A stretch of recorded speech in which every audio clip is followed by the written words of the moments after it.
La prima cosa che noi purtroppo osserviamo è il grande dolore che c'è attorno a queste due vicende, soprattutto da parte di noi amministratori, che non vorremmo mai vedere situazioni del genere. Secondo poi c'è una commissione, un task force ministeriale della quale fanno parte dei nostri professionisti, dei nostri medici nominati. Vedremo l'evolversi della situazione, nel giro di un mese dovremo avere la relazione definitiva e poi c'è l'indagine parallela della Procura che andrà a verificare tutti gli altri, oltre che gli esiti appunto dell'autopsia. In tutti i vagli che ci sono stati al Ministero dell'Economia e Finanze sono stati valutati anche i punti nascita, sia quelli sopra i 500 sia quelli sotto i 500 giustificati da questioni geografiche, di collegamento e di situazioni meteorologiche, visto e considerato che almeno un paio si trovano in alta montagna, con difficoltà soprattutto nella stagione invernale dei collegamenti. Quindi la revisione è sempre possibile, del resto il piano sociosanitario scade proprio a fine del 2016,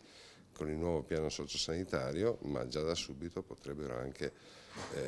partire quella che è la progettazione del nuovo piano, della nuova sanità per il prossimo futuro, con gli adeguamenti del caso. Certo è che quelli che esistono sono stati sostenuti e approvati anche dal Ministero dell'Economia e Finanze,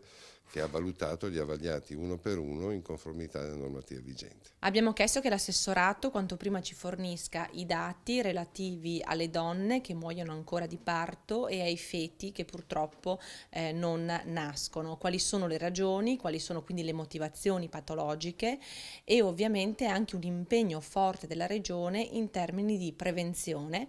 visto che il Veneto ha degli ospedali di eccellenza che svolgono importanti ricerche anche su questi temi. Tra il 2008 e il 2015 in Veneto ci sono stati 10.000 parti di meno, ma i punti nascita sono sempre i medesimi. Quindi c'è un problema legato alla sicurezza che noi dobbiamo ovviamente accertare e valutare. Non è ammissibile che nel 2016 si continui a morire di parto, quindi è necessario dotare tutti gli ospedali di sale parto adeguate e attrezzate anche per l'emergenza.